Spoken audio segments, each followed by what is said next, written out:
સૌને મારા પ્રણામ. પૂર્ણ પુરુષોત્તમ ભગવાન શ્રી કૃષ્ણના ચરણોમાં વંદન.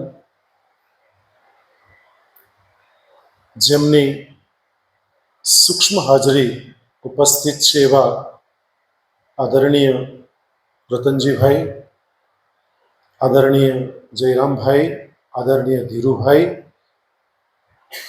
મહેશભાઈ સ્વર્ગસ્થ શબ્દ વાપર્યો, પણ હું ચોક્કસ એવું માનું છું કે આવા પવિત્ર કાર્યક્રમમાં એમની સૂક્ષ્મ હાજરી અતિ આવશ્યક છે અને છે જ. ત્યાર પછી જેમણે સંસ્થાનું સંચાલનનું બીડું ઝડપ્યું એવા મારા આદરણીય પરમ મિત્ર એવા અજીત કાકા, આદરણીય મહેશભાઈ, આદરણીય જયંતિભાઈ, એમની આખી ટીમ. આજે મહેશભાઈ અને યોગેશભાઈ મારી પર વરસાદ કર્યો, એક અલગ પ્રકારનો વરસાદ કર્યો, પણ તમારા મગજમાં અપેક્ષાઓ હશે જ, અને કેટલો ખરો ઉતરું છું એ તમારે નક્કી કરવાનું છે. ભાઈ મયુરનો ફોન આવ્યો કે સર તમારો પરિચય. મેં બહુ સ્પષ્ટ ના પાડ્યું કે મારો કોઈ પરિચય ત્યાં આગળ આપવાનો નથી. કારણ છેલ્લા ઘણા બધા પ્રવચન એવા થયા છે કે પરિચય આપવાનું પૂર્ણપણે બંધ કર્યું છે. કારણ કે હું બોલીશ એ જ મારો પરિચય. મારો પરિચય શું હોઈ શકે છે? હું બોલીશ એ મારો પરિચય છે. આજના આ શૈક્ષણિક સહાય વિતરણના કાર્યક્રમમાં આજે મંચ ઉપર તમામ સ્નેહી સ્વજન મિત્રો બિરાજમાન છે. મંચની સામે પણ સ્નેહી સ્વજન સમાજના અગ્રણી ઉપસ્થિત છે. તમામ વાલી મિત્રો અને વલ્લા દીકરા દીકરીઓ, આજે આપણે એક અલગ યાત્રા પર જવાનું મનોમન મેં નક્કી કર્યું છે. મહેશભાઈ છેલ્લા કહ્યું તેમ 3-4 વર્ષથી ટ્રાય કરતા હતા, પણ જોગાનું જોગ કંઈ વર્કઆઉટ ન થઈ શક્યું, પણ આજે વર્કઆઉટ થઈ શક્યું એનો મને બેહદ આનંદ છે. મિત્રો, મારે વાતની શરૂઆત કન્ફ્યુશિયસથી કરવી છે. જે આખી શિક્ષણની વાત, ચીનનો બહુ મોટો ફિલોસોફર એ કન્ફ્યુશિયસ કહે છે, આખું જીવન તમે જે શિક્ષણ પ્રાપ્ત કરી રહ્યા છો એની તમામ બાબતો આ કન્ફ્યુશિયસના 3 વાક્યમાં આવી જાય છે. અને કદાચ આપણે એને માટે જ પ્રયત્નશીલ છે, અને ન હોય તો થવા જોઈએ. કન્ફ્યુશિયસનું પહેલું જ વાક્ય છે, if you listen you forget. જબરદસ્ત વાક્ય છે. આ એક વાક્ય ઉપર 1 કલાક ઓછામાં ઓછું બોલી શકાય. If you listen you forget. શિક્ષણ જગતમાં ધોરણ 1 થી માંડીને જે વિદ્યાર્થીઓ કોલેજ કક્ષાએ છે, સ્કૂલ કક્ષાએ છે, એ લોકો સાથે અને મારી સહિત તમામ મિત્રો બેઠા છે એની સાથે સ્કૂલ કોલેજમાં આ જ ઘટના ઘટી છે. શિક્ષકો, અધ્યાપકો ભણાવતા, if you listen you forget. તમે સાંભળશો તો ભૂલી જશો. અને અહીંયા પણ ઘટના એ જ ઘટવાની છે. મારું પ્રવચન પૂરું થશે અડધો કલાકનું, એટલે પછી ત્યારે કેવું લાગશે તમે નક્કી કરશો, પરંતુ if you listen you forget. જે સ્કૂલમાં આજ સુધી બનતું આવ્યું છે, આપણને ક્યારેય કશું યાદ રહ્યું નથી અને ઘરે જઈને વાંચવું પડ્યું છે અને તે ગોખ્યું છે. બીજું વાક્ય કહે છે Confucius, if you write you remember. જો તમે લખશો તો યાદ રહેશે. અને ત્રીજું વાક્ય બહુ જ સુંદર કહે છે, if you do you know. જો તમે કરશો તો પામશો, પ્રાપ્ત કરશો. આ કરશોની જે વાત કરે છે કન્ફ્યુશિયસ, તે હું મારી સમજ પ્રમાણે છેલ્લા 35 વર્ષથી શિક્ષણ જગતમાં છું, એટલે મને ખબર છે કે ઇફ યુ ડુ એટલે કરવું. કરવું તો શું કરવું? મેં મિત્રો, તમામ મિત્રો મારી વાત સાથે અચૂક સહમત થશે કે જે બાબતની પ્રેક્ટિસ કરવામાં આવે છે એ બાબત જિંદગીમાં ક્યારેય ભૂલાતી નથી. આ પૂર્ણ સત્ય છે. જે બાબતની પ્રેક્ટિસ કરવામાં આવે છે એ બાબત ક્યારેય ભૂલાતી નથી. ઉદાહરણ સહિત સમજાવી શકું એમ છું. દાખલા તરીકે આપણે સાયકલ ચલાવી શરૂઆતમાં શીખ્યા નાના હતા ત્યારે.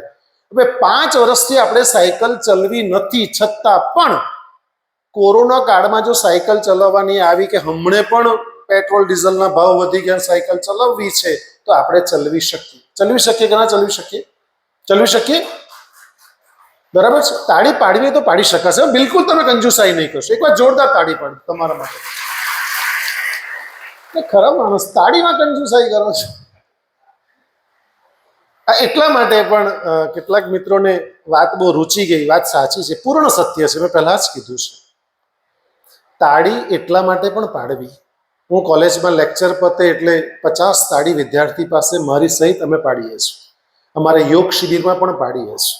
દરેક લેક્ચર પતે શ્રેયસ એટલે અમે 50 તાળી પાડીએ. એનું રાઝ મેડિકલ સાયન્સમાંથી આવ્યું, યોગેશભાઈ. એ લોકો એમ કીધું, જે માણસ તાળી પાડે છે એના એક્યુપ્રેશરના બધા જ પોઈન્ટ દબાઈ જાય છે, માણસ માંદો નથી પડતો. આ પૂર્ણ સત્ય, મેડિકલ સત્ય, હું નથી કહેતો. એટલે જેને કહેવાય છે અંગ્રેજીમાં ક્લેપિંગ થેરાપી. તાળી પાડો એટલે સ્વસ્થ રહે. બીજી એક થેરાપી આવી જેને લાફિંગ થેરાપી કહેવાય. આપના સમાજના તો બહુ બધા અગ્રગણીઓ અને બહુ બધા પરિવારો ફોરેનમાં છે. આપ સૌ જાણતા હશો કે ત્યાં લાફિંગ ક્લિનિક ચાલે છે. આપણે ત્યાં ગુજરાતમાં લાફિંગ ક્લબ ચાલે છે, ત્યાં આગળ લાફિંગ મહેશભાઈ ક્લિનિક ચાલે છે. એટલે લોકો પૈસા આપીને હશે. આપ સૌ જાણો છો હસવાનું એકદમ ફ્રી છે, હસવાનો કોઈ ચાર્જ નથી. ખરેખર માણસ હસતો સંપૂર્ણ બંધ થઈ ગયો છે. હાર્ટ એટેક આવવાનું પ્રમાણ મૂળભૂત રીતે જો વધ્યું હોય તો નહીં હસવાને કારણે. અને ત્રીજું છે લાફિંગ થેરાપી, ક્રાઇંગ થેરાપી અને ક્લેપિંગ થેરાપી. જે ત્રીજી થેરાપી છે તે ક્રાઇંગ થેરાપી છે, એટલે રડવું. માતા બહેનોને અભિનંદન આપવા જોઈએ સાહેબ. મહેશભાઈ, માતા બહેનો રડી લે છે. હા, એની બેનપણીને દુઃખ પડ્યું હોય ને, એ રડતી હોય ને તો આય રડવા માંડે. એટલે માતા બહેનોને એટેક આવ્યા, તમે સાંભળ્યું છે ક્યાં? ક્યારેય માતા બહેનોને એટેક જ નહીં આવે સાહેબ. ક્યારેય એટેક નહીં આવે. પુરુષોને એટેક આવે. હા, પુરુષ જિંદગીમાં 2 જ વખત રડે. હસતા તો આપણે ક્યાં જોયા છે? હસજો યાર. સાચે કહું છું, આ મેડિકલ સાયન્સનું સત્ય છે, મારું નથી.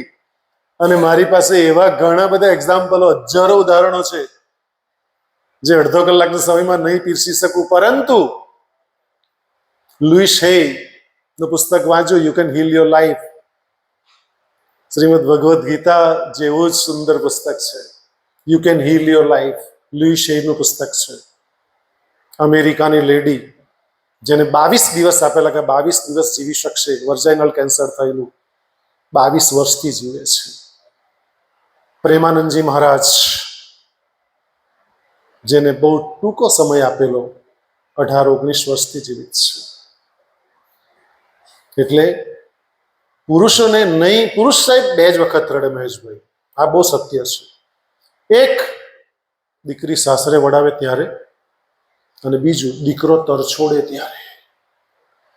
પુરુષ જિંદગીમાં 2 જ વખત રડે. એટલે તમામ પુરુષ મિત્રો બેઠા છે, એ લોકો નમ્ર વિનંતી છે કે મહિનામાં 1 વાર પોક મૂકીને રડી લેજો. રડવાના બહુ બધા કારણો છે, ઓછા કારણો છે, બિલકુલ ઓછા કારણો નથી. રડવાના બહુ બધા કારણો છે. 1 મહિનામાં દરેક પુરુષને નમ્ર વિનંતી કરું છું આ મંચ ઉપરથી કે મહિનામાં 1 વખત પોક મૂકીને રડીજો. હું રડી લઉં છું.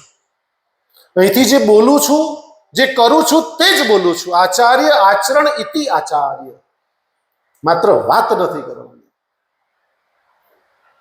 એટલે આ 3 થેરાપીની વાત કરી, વચ્ચે તાળીમાં કંજુસાઈ કરી. એટલા માટે કન્ફ્યુશિયસ ફરી પાછા આવી જઈએ કે સાયકલ ચલાવતા તમે એકવાર શીખી જાઓ છો, ભૂલતા નથી. કારણ કે સાયકલ ચલાવવાની ચોપડી વાંચતા નથી.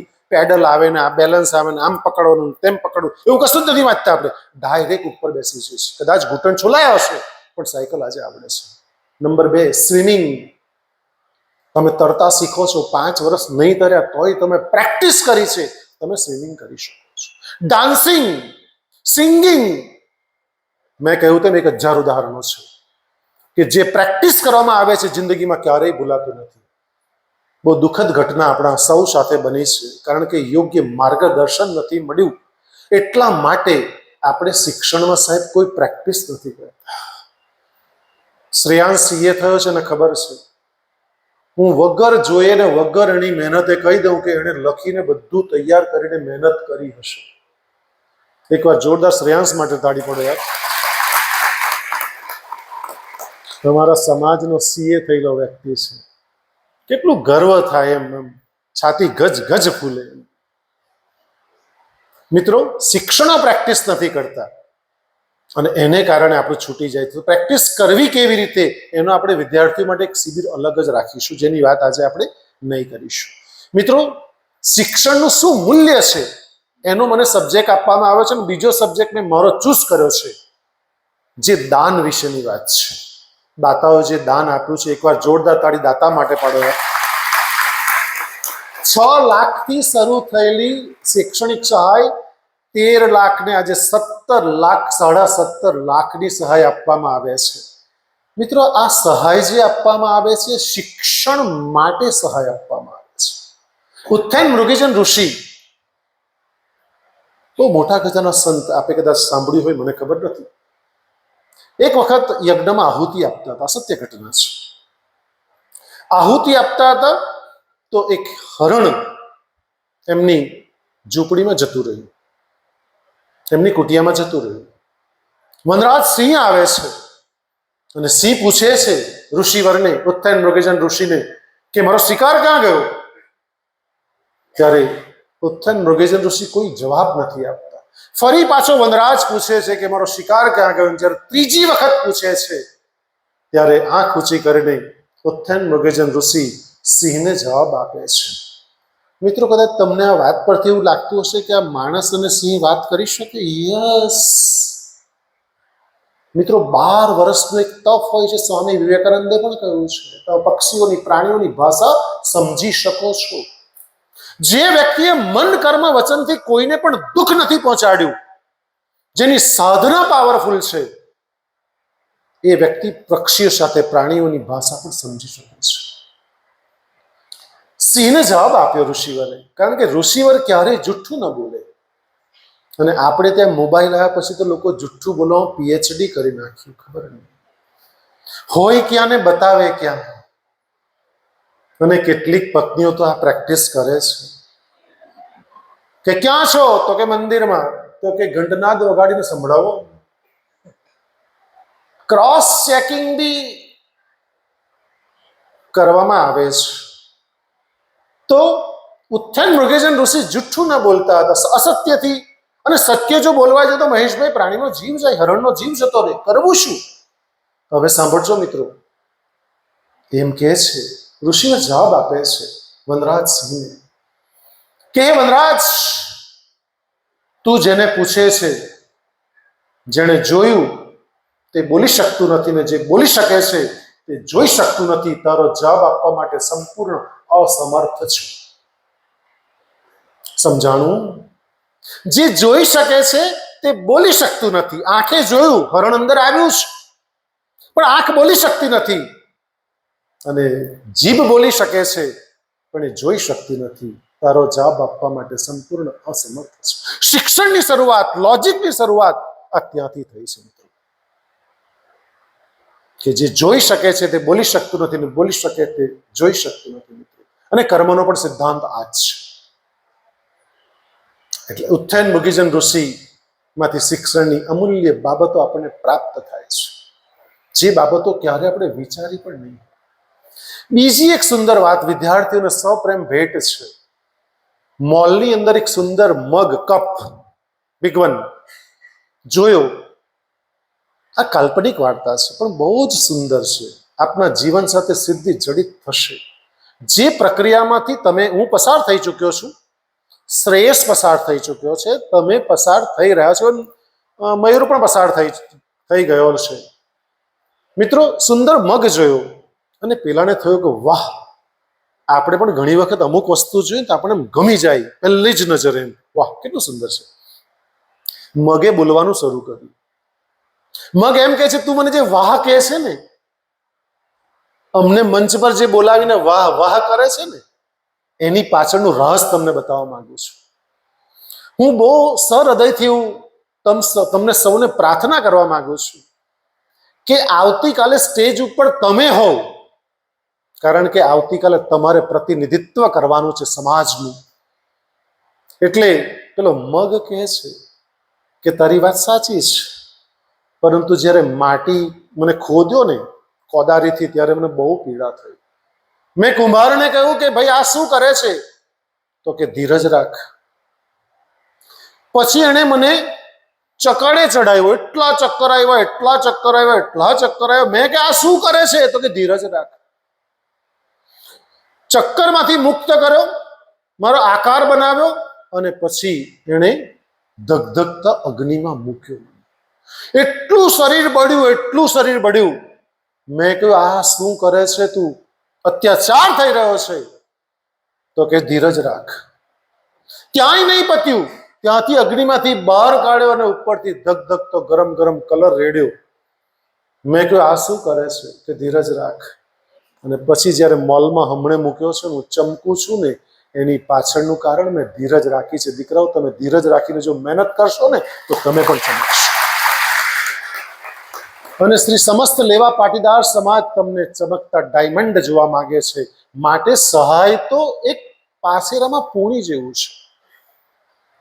અને જે મિત્રો સહાય લે છે એ લોકોનું અલ્ટિમેટલી ઉત્તરદાયિત્વ બને છે કે તમારે સમાજને પાછું રિટર્ન કરવાનું છે, માત્ર લઈને બેસી રહેવાનું નથી. આવતીકાલે તમે જે પુષ્ટ ઉપર પહોંચો, તમારી અંદરથી ભાવના શુદ્ધ અને પવિત્ર હોવી જોઈએ કે જે સમાજે મને બેઠો કર્યો છે એ સમાજ માટે મારે દાન કરવું છે. મિત્રો, આ ભાવના ક્રિએટ થવી જોઈએ. મને આનંદ છે આજે આ સમાજમાં આવ્યો છું. એક્ઝેક્ટ આવતી 26 તારીખે આવતા રવિવાર સેમ પ્રોગ્રામ ગુર્જર માનવ સેવા સમાજની અંદર મગન કાકાએ પણ બોલાવ્યો છે. લગભગ એ લોકો ઘણા વર્ષોથી બોલાવે છે. ત્યાં પણ વિશાળ જનમેદની હોય છે, જન સમુદાય હોય છે અને વિદ્યાર્થીઓ અને વાલીઓ આવેલા હોય છે. મિત્રો, સમાજ પ્રત્યેનું આપણું ઉત્તરદાયિત્વ વધે છે, કારણ કે જ્યારે લઈએ છે ને ત્યારે આપણો હાથ નીચે છે, આપનાનો હાથ ઉપર છે. આવતીકાલે આપણો હાથ ઉપર રહે અને આપણે કોઈને મદદ કરી શકીએ એ ભાવના તમારામાં સતત રહેવી જોઈએ.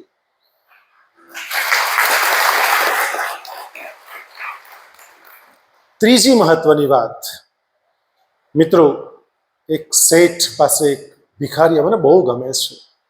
અને આ ઉદાહરણે મહેશભાઈ લગભગ આહિર સમાજના 3 કરોડ રૂપિયા ભેગા કરી આપ્યા. આ જ ઉદાહરણ, એક જ મિનિટનું ઉદાહરણ છે યોગેશભાઈ, પણ આહિર સમાજમાં 3 કરોડ રૂપિયા ભેગા કરી આપ્યા. આ સત્ય બાબત છે.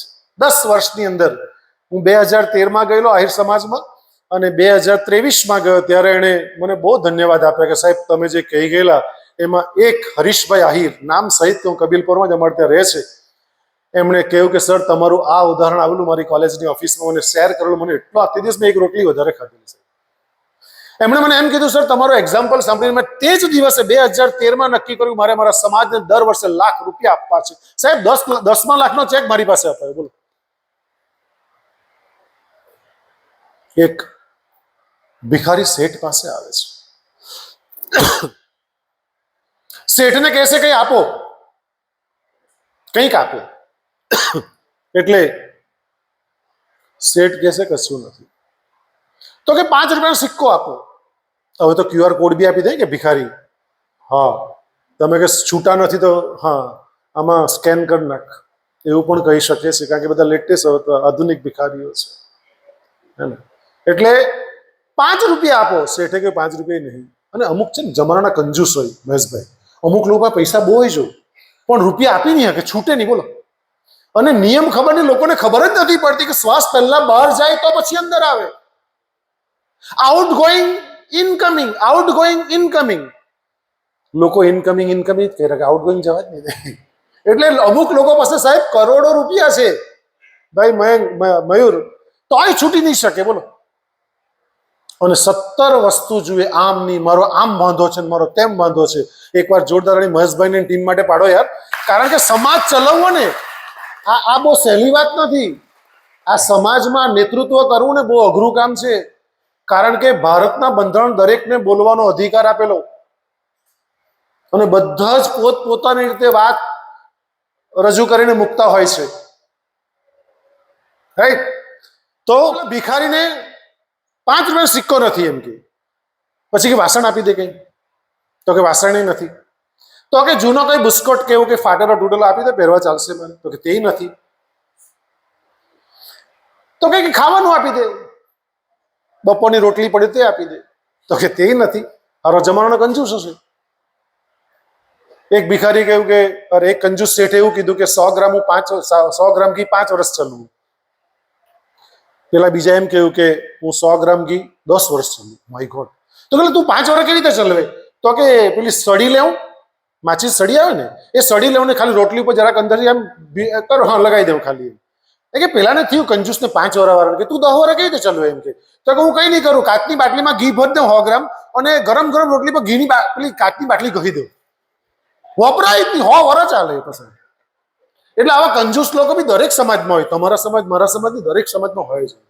તો પેલા ના પાડી, બધું જ ના પાડી, પૈસા નથી, અન્ન નથી, વસ્ત્ર નથી, કશું જ નથી.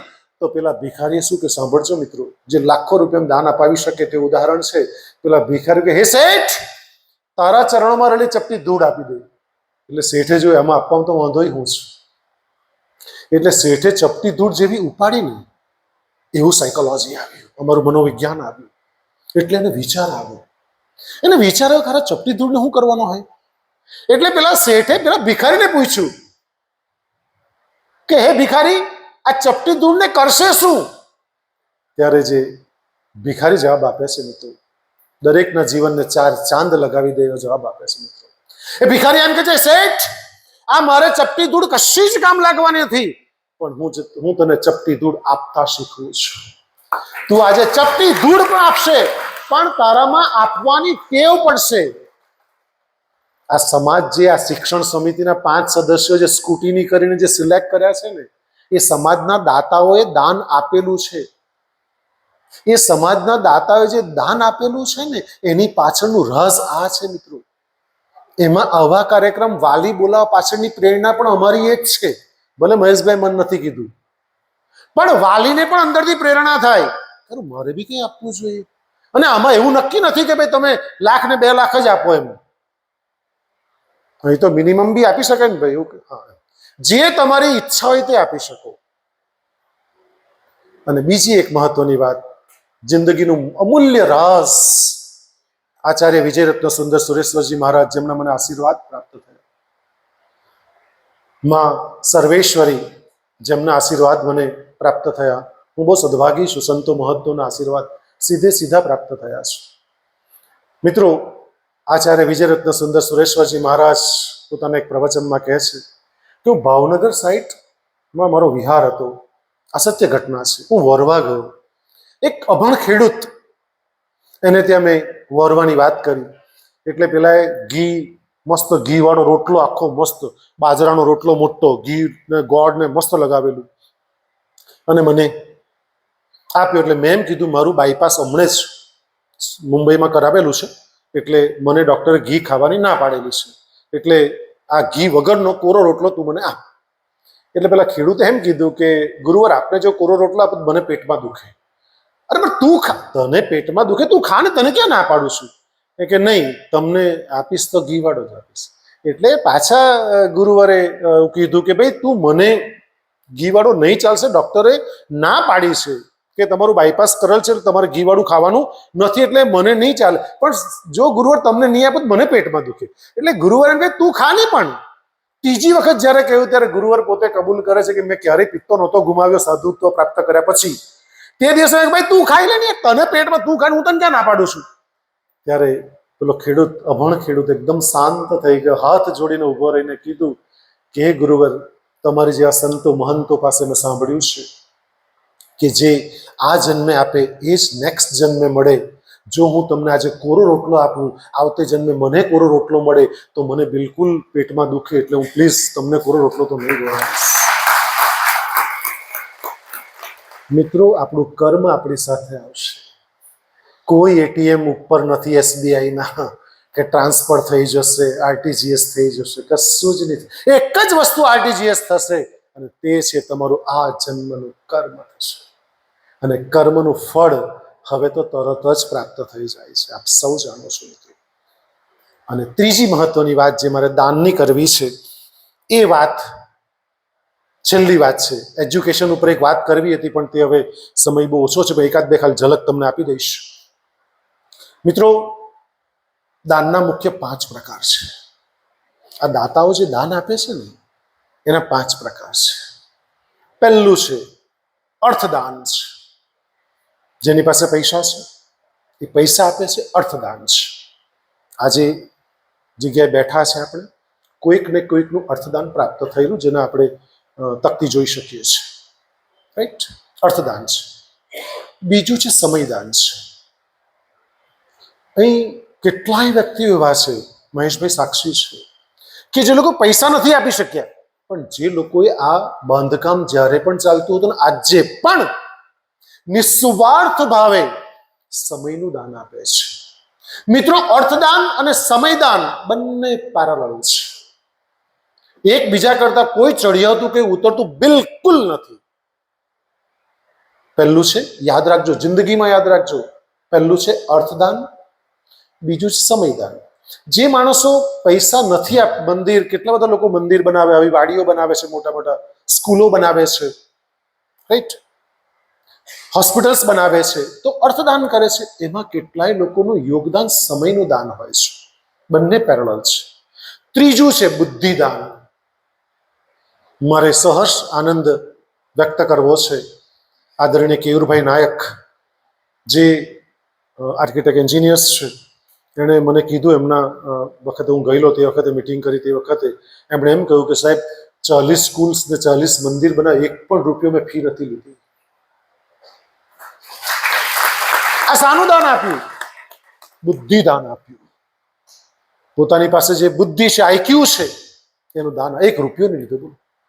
કેટલી મોટી ફી થતી હોય છે આર્કિટેક્ટ એન્જિનિયરની. તમારી સમક્ષ સીએ થયેલી વ્યક્તિ બેઠી છે, હિસાબ ભલે જયરાજભાઈ પાસે કરાવો છો, હા, જયરાજભાઈ પાસે કરાવો છે, પણ આખું તંત્ર તો એ જ ચલાવતો હશે, શ્રેયસ જ ચલાવતો હશે. બુદ્ધિદાન છે. એટલે કોઈ અર્થદાન કરી શકે, કોઈ સમયદાન કરી શકે. આના સમાજ એમ જ નથી ચાલતો મિત્રો, યાદ રાખજો. અને ચોથું છે શબ્દદાન. જે મારી જેવા આવીને કંઈ બોલી જાય અને કોઈના હૃદયમાં સીધું ઉતરી જાય, એ છે શબ્દદાન. આપ સૌને નમ્ર વિનંતી છે, આ હોલ છોડો ને આ ક્ષણ પછી તમારા જીવનનો નવો સૂર્યોદય થશે. આ વાત પછી, હવે પછી તમારા મોઢામાંથી જે પણ શબ્દ નીકળે ને, ઈશ્વર, ભગવાનની વાત કરું છું, ઈશ્વરની સંધિ છૂટી પાડો. ઈશ પ્લસ સ્વર, તમારામાંથી મોઢામાંથી બોલાઈ ગયેલા શબ્દો એ જ ઈશ્વર છે. વર્લ્ડની સ્પેલિંગમાં એલ કાઢી નાખો, તમે જે બોલો છો એ જ તમારું વિશ્વ છે. ક્યારે પણ તમામ સ્નેહી સ્વજન મિત્રોને વિનંતી કરું છું, લાખો રૂપિયાનું નુકસાન થઈ જાય, પણ ક્યારેય અપશબ્દ તમારા મુખમાંથી હવે પછી, આ ક્ષણ પછી ક્યારેય નીકળવો નહીં જોઈએ. 1 પણ શબ્દ નહીં નીકળવો જોઈએ. કારણ કે શબ્દ જે બોલો છો ને, એના પરથી તમે કયા કુટુંબના છો, તમારા મા બાપ કોણ છે, તમે કયા સમાજમાંથી આવો છો, તમે કઈ સંસ્કૃતિમાંથી આવો છો, પરખાઈ જાઓ છો. મહેશભાઈ અને પ્રેમચંદભાઈનો અંતઃકરણ પર જાહેર મંચ પરથી આજે પણ આભાર માનું છું. એમણે મને બાપુની કથામાં એન્કરિંગ તરીકેની તક આપી. મેં બહુ ના પાડી, પણ બહુ સ્પષ્ટ આદેશ હતો એમનો કે બાપુની કથા હમણાં જે નવસારીમાં થઈ ગઈ થોડા વખત પહેલા, ત્યારે એન્કરિંગની જવાબદારી મને સોંપવામાં આવી હતી.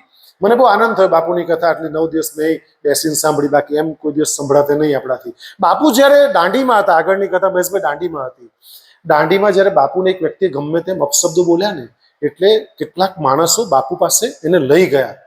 કોને? પેલો અપશબ્દ જે બાપુને બોલતો તેને. અને કીધું, બાપુ આપને આ માણસ અપશબ્દ બોલે છે. એટલે બાપુએ કે તમે છોડ દો, અપશબ્દ નથી બોલતો. એનો પોતાનો પરિચય આપે છે. મિત્રો, કહેવાનો ભાવાર્થ એ છે કે તમે જે બોલો છો ને એ તમારો પરિચય છે. એટલે ચોથું છે શબ્દદાન છે. અને છેલ્લું છે તમારા મારા બધામાં થોડુંક થોડુંક કોઈનામાં 1% છે, મારામાં 1-2% મે બી છે જ નહીં, પણ કદાચ હોઈ શકે. એ રીતના કંઈ જાણ અજાણ પણ હું ના કહી શકું તેવું નહીં કહી શકાય, કારણ કે પૂર્ણ તો પુરુષોત્તમ ભગવાન કૃષ્ણ જ છે, કોઈ પૂર્ણ છે નહીં.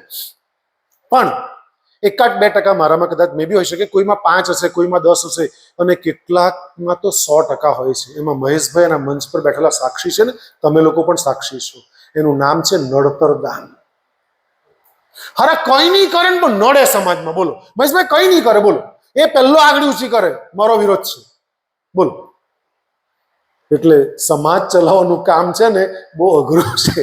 ઘર ચલાવવાનું કામ આટલું અઘરું, સમાજ ચલાવે અને બધા બોલે અને બધાને બોલવાની છૂટ.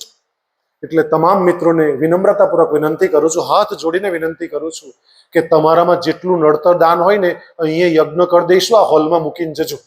જમવા જાવ તો હાથે લે. જિંદગીમાં કોઈને નડતા ન, કોઈનું થાય તો શુભ કરજો, સારું કરજો, પણ કોઈ નડતા ન. બાકી વિરોધ તો દરેક જગ્યાએ બધાનો હોય જ છે. અને છેલ્લી મહત્વની વાત કહીને પૂર્ણ કરું કે પેલા દેડકા લોકોની સ્પર્ધા થઈ, બહુ મજા આવશે. દેડકા લોકોની સ્પર્ધા થઈ અને 3 મંજિલો ચડવાનો, કદાચ આપે સાંભળ્યું હશે. સમાજ માટે, મહેશભાઈ માટે આ ગિફ્ટ છે. આખા આ ડાયસ પર બેઠા ને બધાને ગિફ્ટ છે, અને જે સામે બેઠા તે લોકોને બી. 3 મંજિલો ચડવાની એક સ્પર્ધા થઈ દેડકાઓની. એટલે 50 દેડકાઓએ ભાગ લીધો. 1000 ઓડિયન્સમાં આવેલા. જેમ આપણે તો ઓડિયન્સમાં હોય તેમ દેડકા લોકોની બી સભા હતી આખી, ઓડિયન્સમાં આવેલા 950 પેલા ડ્રાઉન્ડ. એ લોકોની ભાષામાં હું બોલે આપણને ખબર નહીં, પણ એ લોકો એવું કહેતા હતા કે 50 જે ચડવા ગયા ને ત્યારે નીચે ઉતરે મરી જતા રહે. અમે બહુ ટ્રાય કરી લી ભૂતકાળમાં. આ છોકરાઓને બી કેવું, તમને બી આવું લોકો કહે આમાં નો જા તેમાં નો જા, અને જે ની જાણ બેટ પકડતા નહીં આવતી સલાહ આપે, રાઈટ. તો પેલા 50 દેડકાઓથી પેલા બોર્ડ રાઉન્ડ રાઉન્ડ એટલે 35 દેડકા તો ખરી પડ્યા દિનેશભાઈ. 35 દેડકા 15 ચડ્યો, પેલા 985 થઈ ગયા. 985 પેલા 35 જે બરડા પાડે એટલે એટલા બરડા પાડે. હારા તે બીજો મંજિલો ચડી નહીં હઈ ને, અડધો 1.5 મંજિલો જ ચડ્યા, ત્યાં પેલા 14 ખરી પડ્યા. એક મારો બેટો ચડ્યા કરે, એક ચડે એટલા પેલા 999 બૂમ પાડેલા, આવી જા મરી જતો રહે, આવી જા આવી જા આવી જા. હારું માઇન જ બોલો.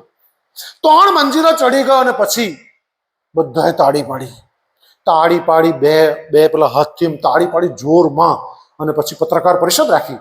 પત્રકાર પરિષદ રાખીને જેલો જીતી ગયેલો ને એક દેડકો, તેનો ઇનામ વિતરણ સમારંભ રાખ્યો. અને તેમાં એને માઇક ધર્યો આ રીતે કે બોલ તારી સફળતાનું રહસ્ય. 999 બૂમ પાડતા હતા અને તું ચડી ગયો બેરો.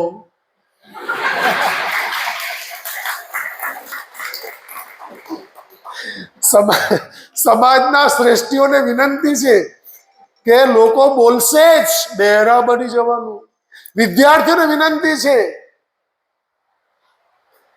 બેરા બની જજો. પપ્પા મમ્મી એમ કે તને કઈ આવડે નહીં ત્યારે સાંભળવાનું. પેલા નટ્ટુ કાકા જેવું, શેઠજી આપને કુછ કહા.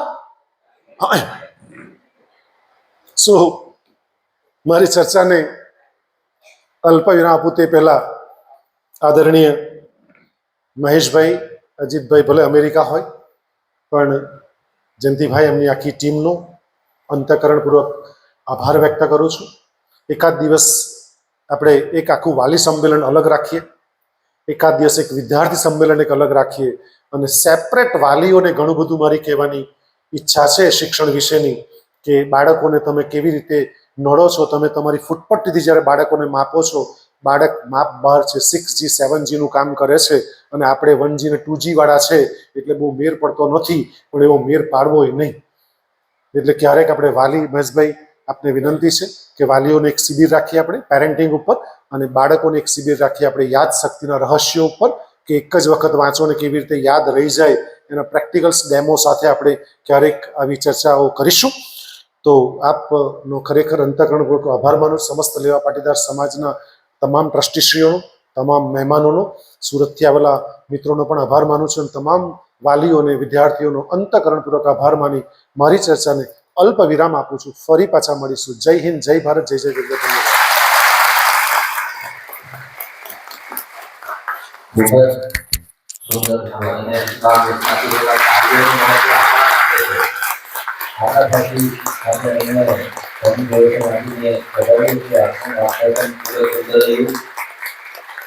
ધન્યવાદ.